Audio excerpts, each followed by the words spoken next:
Queridos e queridas ouvintes, vamos refletir na palavra de Deus neste momento. Nós separamos aqui uma reflexão muito interessante que vai nos ajudar muitíssimo nas nossas relações interpessoais. Você sabia que uma das causas de maior desconforto emocional são relações interpessoais mal resolvidas? Pois é. Qualquer entrave numa relação interpessoal, seja entre namorado e namorada, noivo e noivo, marido e mulher, pais e filhos, colegas de trabalho, patrão e empregado, qualquer atrito, qualquer conflito, um choque de opinião já é o suficiente para fazer com que a gente fique descompensada. Sempre acontecem esses momentos assim, de descompensação por conta de algum desconforto nas relações. Como é importante nós amadurecermos no que se refere às amizades, aos relacionamentos, o modo de se comunicar, como é importante. E às vezes a gente não busca mais conhecimento nessa área. Às vezes a gente quer aprender sobre tantas coisas, quer ter dicas sobre tudo, né? Como fazer isso melhor, como ter sucesso, como ganhar aquilo, como ganhar mais dinheiro, como ter um bom desempenho na vida íntima. Enfim, a gente quer aprender sobre tanta coisa, mas às vezes não busca conhecer métodos, técnicas de como melhorar os nossos relacionamentos, como melhorar a nossa comunicação, como ser uma pessoa que se comunica com franqueza, com sinceridade, que expõe os seus sentimentos, mas sem ferir o outro, sem precisar machucar o outro.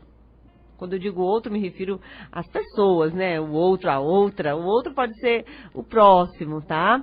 Qualquer pessoa, um filho, a filha, um amigo, um irmão. Então, e às vezes é nesta hora que, por a gente não amadurecer nesse sentido, a gente vai usar de palavras de baixo calão, ou agir com grosserias, ou com gritarias, falar alto, né, mudar o tom de voz só para impor a sua posição, o seu ponto de vista. E aí pode você passar uma imagem de alguém arrogante, de alguém autoritário. E às vezes nem é assim, nem é tanto assim, mas por não ter aprendido a como falar, como se comunicar, porque a gente às vezes não busca esse aprendizado, às vezes na escola não se ensina, dentro de casa às vezes os pais também não gastam tempo ensinando os filhos a como se expressarem. Pois é, gente, infelizmente isso acontece, por isso que está tão em moda cursos de relações humanas, né? Até na internet a gente vê tantos cursos, tantos artigos nessa direção, para ensinar as pessoas. Nas grandes empresas já se faz estudos em módulos, né, vários seminários para se ensinar sobre relações humanas, como relacionar-se com o outro, com o próximo, como o atendente se relaciona com o cliente. Tudo é importante. Você pode dizer a verdade para o cliente, pode dizer um não, se for preciso, sem mudar o tom de voz, sem precisar mudar a expressão do rosto, demonstrando alguma coisa assim desagradável. Pode falar as coisas que precisam ser ditas. Pois é. E a gente observa que muitas vezes, para a gente falar o que a gente pensa, se eu não faço com raiva, gritando, parece que não funciona. Olha, gente, a raiva em si mesma não é pecado, ou seja, é uma coisa natural do ser humano. Ao ver que o povo de Deus transformou o templo em um shopping, Jesus também ficou extremamente contrariado. Vocês lembram dessa passagem? Então, ficar contrariado, não aceitar uma situação e agir energicamente é próprio de nós, de todos nós, enquanto humanos, né? A nossa condição humana nos faz também sentir raiva. Então, a raiva é inerente à condição humana. Então, que isso fique bem acertadinho, tá bom? Fique bem assim, bem consciente. E até mesmo a gente encontra na Bíblia situações de pessoas que ficaram com raiva. Paulo, ao nos prevenir que não deixássemos que a raiva fosse uma oportunidade para o mal, ele assumiu que ela às vezes é justificável, tá? Pois é, nós só não podemos deixar que a raiva venha nos fazer pecar.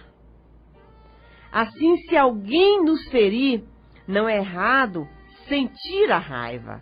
O problema é que muitas vezes nós não sabemos o que fazer com ela. É isso aí que mora o problema. Às vezes a gente se apega à raiva e deixa ela crescer dentro de nós, e isso nos leva a ficar inflamados ou tratar do problema de forma imatura. Né? A gente não trata do problema de uma forma madura. E é aí que a gente vai desonrar a Cristo e não vamos dar testemunho, se a gente não saber o que fazer com a raiva. Olha, gente, segundo a abordagem psicanalítica, quando uma pessoa está com raiva ao ponto de não saber lidar com ela, ao ponto dela crescer tanto, essa raiva vai implodir dentro da pessoa. E a pessoa fica num estado que poderá ser levado até ao suicídio, na abordagem psicanalítica. O suicídio é uma implosão de raiva. A pessoa não sabe o que fazer com ela e aquilo fica dentro de si. Raiva de quem? De alguém. Pode ser um filho de um pai, por exemplo. Não é raiva assim no sentido de gritar, mas uma raiva contida. Vamos supor que alguém magoa o outro, até de forma inconsciente. Vou citar esse exemplo mesmo, pai e filho. Na Bíblia fala, pais, não irriteis vossos filhos. Às vezes a gente só fala o contrário, né? Filhos, não faça seu pai sentir raiva. Mas a Bíblia, quando adverte uma coisa, é porque é mais comum. Pais, não levem seus filhos a sentirem raiva. Esposas, também da mesma forma. Ou vice-versa. Senão aquela pessoa vai ficando com raiva, vamos supor uma esposa magoada, ou um filho, e vai ficando, e ela pode ser levada a ficar depressiva. E perde a vontade de viver. E isso aí poderá levar a pessoa até a praticar o suicídio. Se você não sabia disso, isso é resultado de pesquisa, são estudos comprovados. Pois é, deixando de lado um pouco a psicanálise, né, ou a psicologia, e a gente só abre um parênteses e fecha, porque de vez em quando a gente faz esse link aqui, né, não tem como não fazer essa ponte, pois eu acredito que os saberes teologia e psicologia podem andar juntos. Gosto de falar aquela expressão, são saberes complementares e não são excludentes. E principalmente falando de sentimentos, de comportamentos, temos sim que beber na fonte da psicologia, que é uma ciência que explica essas questões.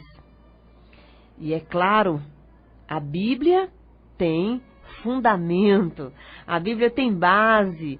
Então, a gente pode fazer essa ponte, beber na fonte bíblica e também beber na fonte da ciência. Pode sim a fé e a ciência andarem juntas. Voltando aqui nessa questão da raiva. Uma das evidências da fé verdadeira é a maneira como lidamos com as situações difíceis. Então, segundo a palavra de Deus, uma das maneiras de demonstrarmos que somos filhos de Deus, que temos fé em Deus, é como a gente demonstra que sabe controlar a raiva, controlar a ansiedade, buscando subsídio onde? Na palavra de Deus, nos ensinamentos bíblicos, nos ensinamentos de Jesus, colocando em prática o que Jesus ensinou. Claro que se uma pessoa já desenvolveu um comportamento ao longo dos anos, desde a sua infância, e ela já deixou que certas coisas ficassem enraizadas dentro dela, certas crenças ficassem assim muito fortes, vai ficar difícil, mas é possível fazer a mudança. Portanto, queridos, é preciso que a gente aprenda a lidar com as situações difíceis, buscando esse exercício diário, contínuo, buscando também em oração este equilíbrio. A maioria das pessoas não tem coragem para enfrentar os desafios com honestidade, humildade e sinceridade. É isso mesmo. A maioria de nós não agimos com integridade. Integridade quer dizer agir com inteireza, com sinceridade.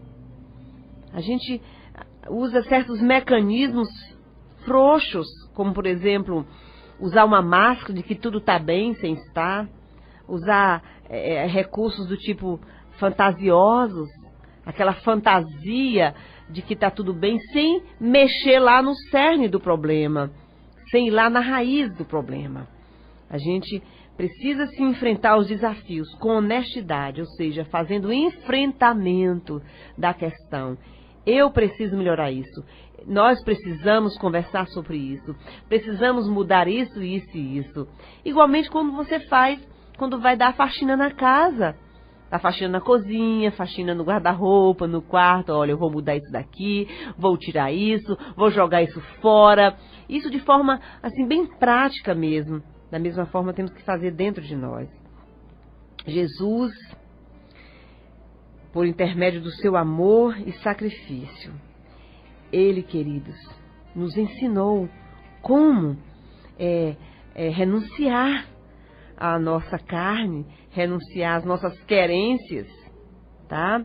Diz a Bíblia que uma árvore pode ser identificada pelo tipo de fruto que dá. Então, se você quer ser reconhecido como uma árvore frutífera, como uma árvore de sândalo, que segundo a Bíblia, foi plantada pelo Senhor, nós até citamos isso aqui ontem. Se você quer ser reconhecido como uma árvore tipo cedro, que é o rei das árvores, né, o cedro, ele cresce e fica assim, né, sobrepujando a todas as demais, e a sua raiz é profunda, e etc e tal. Se você quer ser assim como uma árvore que faz diferença, que dá frutos na estação própria, que espalha perfume, que dá frutos saborosos, que alimenta, que dá flores, você precisa desenvolver-se, precisa buscar esse desenvolvimento. E sabe como a gente se desenvolve, sabe como a árvore cresce, fica bonita e dá flores e frutos e etc e tal, e cresce o caule e fica vigorosa? Quando ela recebe água diariamente, quando ela busca também as águas mais profundas dos mananciais, quando suas raízes descem e vai lá para a profundidade. Uma árvore, queridos, que tem essas qualificações, essas características, sabe lidar com as intempéries da vida, com os ventos fortes, com o sol causticante, com uma trombada, com coisas desse tipo, com neves, quando vem a neve, vem uma série de coisas que vêm para destruir uma árvore, né? Cada uma na sua estação, cada uma no seu clima, né? Pois é, que você nesta manhã possa estar fazendo essa reflexão. Que tipo de árvore eu sou? Será que eu sei lidar com atenção nos relacionamentos? Quando surge uma tensão numa amizade? Quando surge um momento de tensão dentro de casa? Eu sei lidar? Vou lá, respiro fundo, converso, eu chamo para um diálogo, para uma conversa franca, ou eu viro a mesa, grito, falo que não devo, ofendo, faço cobranças, questionamentos, vou lá no passado e tiro coisas lá antigas e jogo no rosto do outro, coisas desse tipo. Como você tem agido? Talvez Deus tenha algo para nos ensinar sobre a sua misericórdia, para que possamos experimentar o poder de Deus curando as nossas feridas e até mesmo curando a ferida do amigo, da amiga, do outro, tá? Que possamos aplicar o bálsamo divino, exercitar o perdão e agir com maturidade nos nossos relacionamentos. E também vale lembrar o seguinte: num relacionamento maduro não pode existir mentira. Está escrito na palavra: deixai a mentira e falai a verdade. Ou seja, sejamos sinceros. Falai a verdade cada um com o seu próximo. Não podemos nem omitir. Eu não menti, mas omiti. Vamos ser francos, claro. Há momentos que a gente omite por conta do momento tenso, tá? Mas não para sempre. Procuremos um momento correto, um momento que é ideal para falar o que precisa ser dito. E diz a Bíblia: irai-vos, mas não pequeis. Ou seja, não é pecado sentir raiva, mas não pequeis. Ou seja, vamos saber o que fazer com a raiva. Não se ponha o sol sobre a vossa ira. Finalmente, finalizando, não deixemos que as coisas fiquem amontoadas, fiquem mal resolvidas, que deixemos de resolver num dia e deixar para o outro dia. Não, vamos dormir todos os dias com a nossa mente descansada, para que não venhamos perder o sono e muito mais, para que não venhamos ficar com doenças psicológicas, que é o pior. Que o sangue de Jesus nos purifique do pecado, de guardar a raiva, de não saber o que fazer com ela. Amém, amém.